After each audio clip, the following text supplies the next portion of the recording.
Hello बच्चों, good morning. बच्चों आज हम लोग गॉस थ्योरम का अगला एप्लीकेशन पढ़ेंगे। ये बहुत इंटरेस्टिंग है, मज़ेदार है।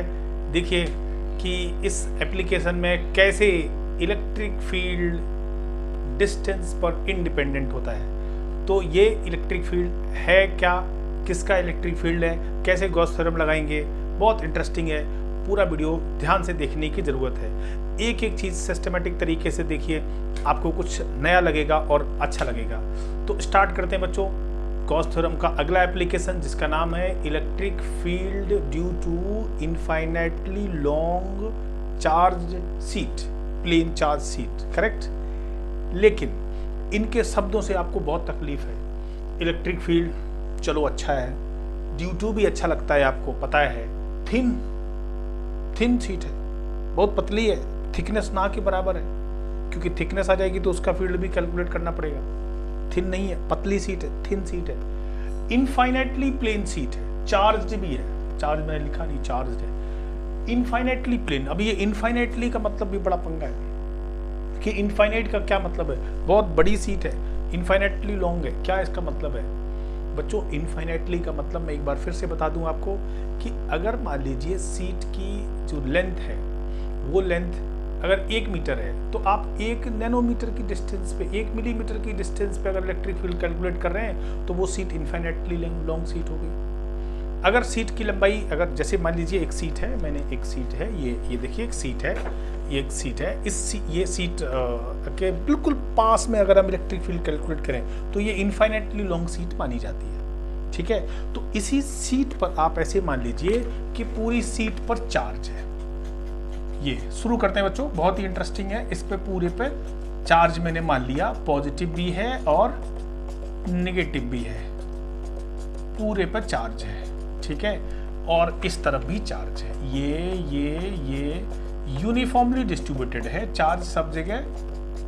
ठीक है, यूनिफॉर्मली डिस्ट्रीब्यूटेड है, कहीं पर भी नेगेटिव नहीं है, सब जगह पॉजिटिव चार्ज से पूरी ये सीट पॉजिटिव चार्ज से नहाई हुई है, एकदम लबालब, दोनों तरफ पॉजिटिव चार्ज। अब ये चूंकि एक पॉइंट चार्ज तो है नहीं कि आपने E = 1/4πε0 लगा दिया, इस पूरी सीट पे चार्ज है। तो अब इस पूरी सीट की वजह से इलेक्ट्रिक फील्ड बताना है, सब जगह चार्ज, इधर भी चार्ज, उधर भी चार्ज, और ये थिन है, बहुत थिन है। इनफाइनाइटली लॉन्ग का मतलब हम इस सीट से बहुत ही क्लोज, एकदम near by electric field calculate करेंगे। समझ रहे हैं ना? तो ये सीट अभी काम आएगी, इसको देखते रहेंगे। फिलहाल शुरू करते हैं, कहाँ शुरू करते हैं? एक प्लेन सीट है, उसकी वजह से इलेक्ट्रिक फील्ड कैलकुलेट करेंगे। तो देखो बच्चों, सीट का डायग्राम कैसे बना दूं मैं, थोड़ा सा स्टाइल में बनाना पड़ेगा बेटे। ऐसे ऐसे, ये और ऐसे, है ना? ये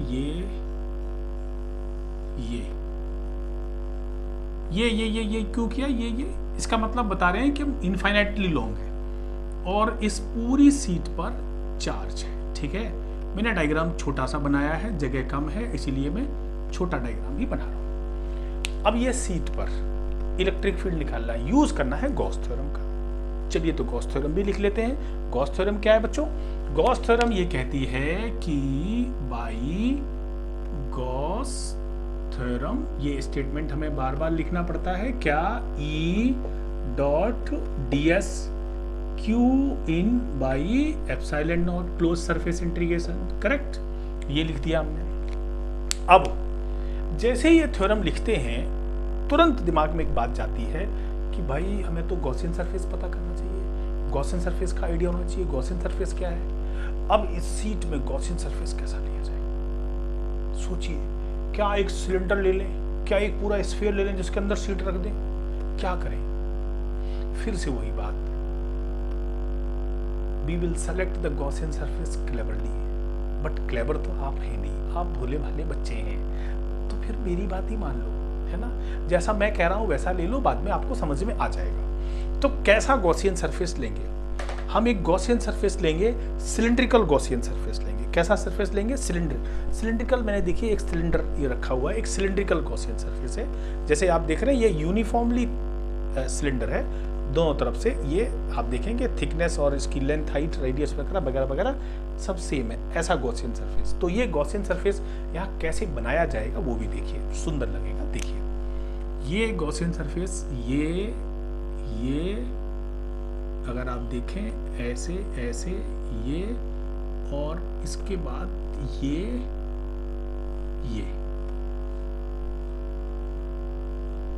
क्या मतलब हुआ बच्चों? इसका मतलब ये हुआ कि ये जो गॉसियन सरफेस हम ले रहे हैं,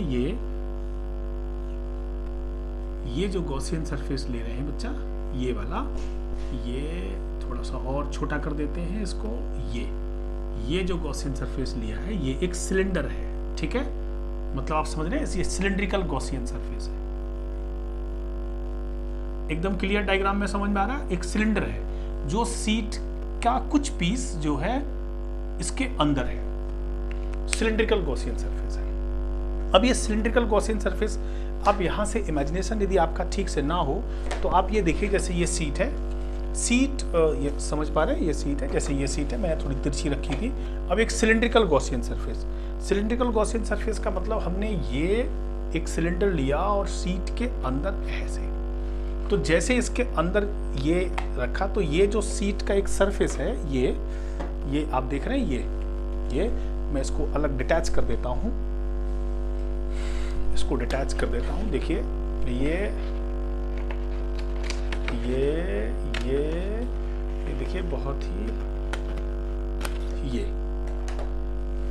इतना पोर्शन देख पा रहे हैं, ये अलग हो गया। तो ये क्या किया हमने, देखिए ऐसे सीट थी, सीट के अंदर हमने एक सिलेंडर जो है ऐसे इंसर्ट किया, ये ऐसे यूं, या फिर आप ऐसे समझिए कि ये सिलेंडर है, ये ऐसे, ये सिलेंडर इसके अंदर। और जब ये गॉसियन सरफेस की बात आई तो इतना पोर्शन गॉसियन सरफेस का इसके अंदर है, ये ऐसे देख पा रहे हैं ना?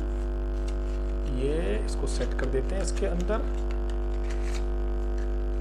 ये थोड़ा सा मुश्किल, राइट, ये सेट हो गया इसके अंदर। अब आप देखिए ऐसे, एकदम क्लियर डायग्राम में दिख रहा है। तो ये सिलेंडर जो है, ये सिलेंडर यूनिफॉर्मली थिकनेस का, ये थोड़ा नॉन यूनिफॉर्म दिख रहा है बट यूनिफॉर्म मान लीजिए, यूनिफॉर्म सिलेंडर है, ये इसके अंदर है। अब हमने पूरा पोर्शन ये हटा दिया, सीट हटा दी। अब हमारे पास इस सिलेंडर के अंदर जो है सिर्फ एक, बोलिए, सिर्फ एक चार्ज का पीस रह गया है अंदर। देख रहे हैं, ये चार्ज का पीस रह गया अंदर, ये चार्ज का, इधर से भी दिख रहा होगा, चार्ज का पीस अंदर रह गया। अब जो चार्ज का पीस अंदर रह गया है, इस चार्ज की पीस की वजह से, ये जो चार्ज का पीस है इसकी वजह से, ये पॉजिटिव चार्ज है, इसकी वजह से यहां पर इलेक्ट्रिक फील्ड, ध्यान से सुनिए, बहुत बढ़िया स्क्रिप्ट है। यहां पर इलेक्ट्रिक फील्ड कैसा है? ऐसा है इलेक्ट्रिक फील्ड, इस पॉजिटिव चार्ज की वजह से सीट का टुकड़ा है। ऐसे ही अगर हम सीट के टुकड़े को यहां मान लें, यहां पर कहीं है सीट का टुकड़ा, यहां पर है पॉजिटिव चार्ज, इस पूरी सीट को हटा दिया, अब हम सिर्फ पीस को देख रहे हैं, सिर्फ पीस को देख रहे हैं, उसकी वजह से यहां पर इलेक्ट्रिक फील्ड ये है। क्लियर है? बहुत बढ़िया समझे, बोलो क्लियर है, बोलो। ऐसे यहां पर इसका एरिया वेक्टर एन कैप इधर है, सिलेंडर का जो सरफेस है उसके परपेंडिकुलर, सरफेस के प्लेन के परपेंडिकुलर। इसी तरह से यहां का जो एरिया वेक्टर है एन कैप वो परपेंडिकुलर है, ठीक है। अब बात कर लेते हैं इस कर्व सरफेस की। कर्व सरफेस का एरिया वेक्टर इसके परपेंडिकुलर होगा, देखिए सब जगह एन कैप, चाहे आप यहां देख लीजिए, यहां पर भी एन कैप, सब जगह परपेंडिकुलर होगा। क्लियर है? सब जगह क्या होगा? परपेंडिकुलर। अब इलेक्ट्रिक फील्ड, अगर हम इस पॉजिटिव चार्ज की बात करें तो यहां पर इलेक्ट्रिक फील्ड ये होगा, यहां पर इलेक्ट्रिक फील्ड ये होगा। इलेक्ट्रिक फील्ड तो सब जगह एक सही है, पॉजिटिव चार्ज की वजह से इधर, इस पॉजिटिव चार्ज की वजह से इधर। तो सब जगह हमने कर्व सरफेस पे तीन चीजें फिक्स कर ली। क्या तीन चीजें? कौन कौन सी? इलेक्ट्रिक फील्ड की डायरेक्शन, एरिया वेक्टर की डायरेक्शन और चार्ज की पोजीशन। ये चार्ज की पोजीशन, ये चार्ज अंदर है, समझ रहे हैं ना? ये बहुत खूबसूरती से हम देख पा रहे हैं कि चार्ज अंदर है, इसकी वजह से यहाँ इलेक्ट्रिक फील्ड। इधर से देखिए तो चार्ज की वजह से इलेक्ट्रिक फील्ड, ये कर्व सरफेस, इलेक्ट्रिक फील्ड तो ऐसे ही है, ऐसे ही है, थिकनेस 0 है तो बाहर इलेक्ट्रिक फील्ड यूं ऐसे ही है, इनफाइनाइटली लॉन्ग। अब मैंने क्या किया, इसको रख दिया। अब मैं पूरी सीट को नहीं देख रहा हूं, जो चार्ज का पीस यहां पर फंसा हुआ है इस जगह, इसकी वजह से सारा काम कर रहे हैं। देखिए क्या करते हैं, बहुत खूबसूरत। 3 जगह हमने फिक्स किया, यहां पर थीटा 0 है, यहां पर थीटा 90 है, यहां पर थीटा 90 है, यहां पर थीटा 0 है। किसके बीच का थीटा 0 है, 90 है? Electric field area vector, electric field area vector, electric field area vector, electric field area vector. Correct? बोलो, एकदम सही। अब इन सब को देखते हुए अब हम फ्लक्स लिख देते हैं। क्या? ये क्लोज सरफेस है, पूरा सिलिंड्रिकल क्लोज सरफेस है। बहुत बढ़िया समझ रहे हैं, पूरा सिलिंड्रिकल, मस्त समझिए, सिलिंड्रिकल क्लोज सरफेस है। अब जब सिलिंड्रिकल क्लोज सरफेस की बात हो रही है बेटे, तो इस सिलिंड्रिकल क्लोज सरफेस में जहां क्लोज सरफेस की बात की है, तो इसको हम अलग अलग कर देते हैं। अलग अलग का मतलब सरफेस 1, सरफेस 2, सरफेस 3, ये कर्व सरफेस एक ही होगा। तो क्या लिखेंगे, देखिए, ई डी एस कॉस 0 इसका plus E D S cos 0 किसका, 1 का लिखा, 2 का लिखा, और तीसरे का 0 हो जाएगा, तीसरा चौथा जो भी कह लीजिए। क्यों? 90 degree 90 degree, E dot D S, बोलो 90 डिग्री हो गया तो 0 हो गया, इक्वल्स टू क्या हो गया, Q in by epsilon naught. Q in समझिए इस बात को, क्यू इन चार्ज इनसाइड, उतना चार्ज का पीस जो अंदर है, वो वाला चार्ज का पीस वो 0 है। एकदम समझ, ओ 0 नहीं, वो बोला चार्ज जो अंदर है, चार्ज उतना, क्यू इन। करेक्ट? अब देखिए इसको क्या लिख सकते हैं, cos 0 1 हो जाएगा, 2e ds। तो इलेक्ट्रिक फील्ड की वैल्यू फिक्स ले लेते हैं, ds ले लेते हैं, और q in by epsilon not कर देते हैं। बोलो, अब ds किसका एरिया है, इतने से पोर्शन का। ds किसका एरिया, इतने से पोर्शन का, इसका एरिया है। हमने इसी के लिए तो ds लिखा है, ये 1, 2 के लिए। तो इसको अगर हम कुछ भी मान लेते हैं, वैसे तो पाई आर स्क्वायर लिख सकते हैं, लेकिन अगर हम इसको, इस पूरे एरिया को a मान लें, तो q in by epsilon not ds, इसका एरिया a मान लिया। नहीं समझे? इसका एरिया a मानने का मतलब समझ रहे हैं ना, वो जो चार्ज अंदर गया है, चार्ज का जो पीस अंदर गया है, ये इसका एरिया a है। वो जो चार्ज का पीस, ये दिस पीस, इसका एरिया a है भाई। वो वही सिलेंडर का एरिया है, वही सिलेंडर का एरिया, इसका एरिया a है, वही सिलेंडर का एरिया है। बोलो, एकदम समझ रहे हैं ना, वही सिलेंडर का एरिया है a, तो वही a लिखेंगे। क्लोज सरफेस, ये क्लोज सरफेस है, ये इसका एरिया लिया, समझ रहे हैं ना। बोलो बोलो, बिल्कुल सही। अब इसी को क्या लिख सकते हैं, E Q in by A, Q in by A upon twice epsilon not, twice epsilon not, Q in by A। ये क्या होगा, Q इन बाई A क्या होगा, surface charge density, surface charge density, surface charge per unit area. Charge किसका, जो इस piece के अंदर है, एरिया किसका, इसी पीस का। तो अगर मैं इस पीस को, सुनिए, अगर मैं इस पीस को बड़ा कर दूं तो चार्ज भी बढ़ जाएगा, इस पीस को और बड़ा कर दूं तो चार्ज और बड़ा हो जाएगा। तो Q इन बाई A का रेशियो हमेशा क्या रहेगा, फिक्स रहेगा, वो पूरी सीट का एक ही है।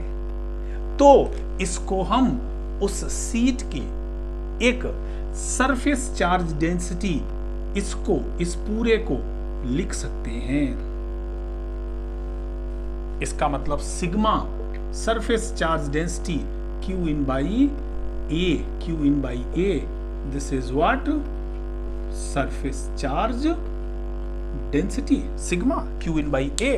अब यहाँ Q इन बड़ा इंपॉर्टेंट है, Q इन लिखा है क्योंकि पूरे सीट का, अब हमने निकाला तो इसी पीस का है, लेकिन ये जो सिग्मा है, ये तो पूरी सीट का सेम है ना, इस पूरी सीट का सेम है, सबका सेम है। तो ये इलेक्ट्रिक फील्ड किसका हो गया, इस सीट का हो गया। And this is very very important relation, very very important relation, very very important relation. And also it's easy, but इसकी फीलिंग, इसकी अंडरस्टैंडिंग बहुत जरूरी थी। आपने बहुत बढ़िया से इसको समझा। ठीक है, ये क्या भला है बच्चों। इसी वीडियो में मैं एक टॉपिक और इंक्लूड करता हूं, आप बताएं तो। ठीक है, ये समझ में आ गया, बिल्कुल करेक्ट बच्चों। क्या वीडियो है वो, उसको भी देख लेते हैं। इसी में electric field due to thin infinitely plane sheet, sheet की जगह अगर मैं सरफेस कर दूं, इसी में। सो ये थर्ड एप्लीकेशन था, तो वो हो जाएगा फोर्थ एप्लीकेशन हो जाएगा। कौन सा हो जाएगा? फोर्थ। तो यहां पर अगर मैं सरफेस कर दूं, अब आप सोच रहे होंगे सर सरफेस करने से क्या हो गया? बेटे सरफेस करने से क्या हुआ है समझिए। इसका मतलब हमने सीट की इस अवधारणा को बदला है। फिजिक्स ये कह रही है कि चार्ज अब सिर्फ एक तरफ है, दूसरी साइड चार्ज नहीं है। इस सीट में दो सरफेस है, इस तरफ चार्ज है, इस तरफ नहीं है। मतलब हमने किसी भी तरह से कुछ सेट करके, इंसुलेशन लगा के, कुछ एक तरफ इंड्यूस करके, व्हाटएवर कुछ भी पंगा किया है, हमने चार्ज को एक ही तरफ होल्ड किया है, दूसरी तरफ चार्ज नहीं है। इसकी पूरी अपनी टेक्निक है, इंजीनियरिंग है, लेकिन हम इतना समझते हैं कि चार्ज एक तरफ है, सरफेस पे चार्ज है, एक सरफेस पे, बिकॉज दिस सीट है टू सरफेसेस, तो एक तरफ चार्ज है। अब इसका मतलब ये जो पीस है, अगर मैं इस सिलेंडर के अंदर रखूंगा, इस पीस में भी चार्ज एक तरफ ही होगा, इस सीट में भी चार्ज एक तरफ ही होगा। और जब चार्ज एक तरफ होगा, इसका मतलब सुनिए, ये मैं यही कर दे रहा हूं आसानी से। फोर्थ एप्लीकेशन है सिलिंड्रिकल सरफेस, दूसरी तरफ हमें बनाने की जरूरत नहीं है, और बनाते भी हैं तो इलेक्ट्रिक फील्ड उसका 0 होगा, क्योंकि चार्ज सिर्फ एक ही तरफ है, इसी तरफ इलेक्ट्रिक फील्ड है, दूसरी तरफ इलेक्ट्रिक फील्ड कट कर दिया हमने, इलेक्ट्रिक फील्ड नहीं है, तो सिर्फ एक तरफ होगा। तो जहां पर हम ये लिखते थे वहां ये वाला टर्म अब नहीं आएगा, ये E डॉट ds आएगा, बट ये नहीं आएगा। सुनिएगा, नेक्स्ट डेरिवेशन है तो सिर्फ एक ही टर्म आएगा, अर्थात क्या हो जाएगा बताइए? मेरे लिए बहुत आसान हो गया। अब ये ट्वाइस नहीं आएगा, अब ये 2 नहीं आएगा, अब ये 2 नहीं आएगा, अब ये 2 नहीं आएगा। तो ये सरफेस की वजह से। और आप सोचेंगे डायग्राम कैसा बनेगा? उसका ये डायग्राम है, एक ही तरफ सिलिंड्रिकल सरफेस दिखाएंगे, गॉसियन सरफेस एक ही तरफ दिखाएंगे, क्योंकि दूसरी तरफ के इलेक्ट्रिक फील्ड को आप कट कर रहे हैं, ऐसा हमने इस डेरिवेशन में मानना है, ऐसा अज्यूम करना है, क्योंकि सिर्फ इलेक्ट्रिक फील्ड एक ही साइड है, सिर्फ एक तरफ के चार्ज को लेंगे, दूसरी तरफ के इलेक्ट्रिक फील्ड लाइंस को हम कट कर देंगे, मानेंगे नहीं। ठीक है, ये पूरी ये कॉन्सेप्ट है सरफेस का, जिसमें एक साइड में इलेक्ट्रिक फील्ड है, तो एक साइड के इलेक्ट्रिक फील्ड को कैलकुलेट करेंगे, तो ये चीज है। एकदम समझ गए ना? बढ़िया। तो ये फोर्थ डेरिवेशन था। अगर हम बोर्ड के हिसाब से देखें, सीबीएसई आईसीएसई बोर्ड के हिसाब से देखें, तो सिर्फ यही 4 डेरिवेशन सिलेबस में हैं, और इसके बाद जितने भी डेरिवेशंस हैं वो सारे हॉट क्वेश्चंस होते हैं, उनको करने के लिए भी सेम कॉन्सेप्ट लगाते हैं, लेकिन हम उन अच्छे डेरिवेशंस को भी कर सकते हैं। फिलहाल जो बोर्ड का कंटेंट था कि हम कैसे गॉस थ्योरम पढ़ेंगे और कितने एप्लीकेशंस करेंगे, आज वो कष्ट आपका खत्म हो गया बच्चों, और इसको आपने बहुत बढ़िया समझा। याद रखिए, बहुत इंपॉर्टेंट है। Thank you very much. मिलते हैं अगले वीडियो के साथ, इन्हीं सब का एनालिसिस करेंगे और देखेंगे क्या हो सकता है। लेकिन इसमें एक बात और ध्यान रख लीजिए, मुझे याद आ गया, क्या ध्यान रख लीजिए, ये डेरिवेशन कभी कभी ऐसे नहीं आता है। कैसे आता है कि ये भी शो करो, क्या शो करो? Electric field is independent of distance. Independent of distance किसकी वजह से? Due to sheet surface. मतलब ये डिस्टेंस पे डिपेंड नहीं कर रहा है। अद्भुत घटना है, अद्भुत, डिस्टेंस पे डिपेंड नहीं कर रहा है। उसकी वजह है क्योंकि इनफाइनाइटली लॉन्ग सीट मानते हैं, डिस्टेंसेस बहुत क्लोज होती हैं, नियर बाइज होती हैं, जितने भी एज इफेक्ट होते हैं सारे निगलेक्ट हो जाते हैं। इसलिए तो इसको ऐसे भी हम मानते हैं, कहते हैं कि आप वो वाला इलेक्ट्रिक फील्ड भी बताओ। ठीक है बच्चों, बढ़िया समझ में आ गया, एकदम क्लियर। मिलते हैं अगले एक बहुत ही बढ़िया वीडियो के साथ, इसको मिक्स करेंगे, देखेंगे क्या हो सकता है। फिलहाल हमने गॉस थ्योरम के सारी एप्लीकेशन खत्म किए। Thank you very much, bye bye.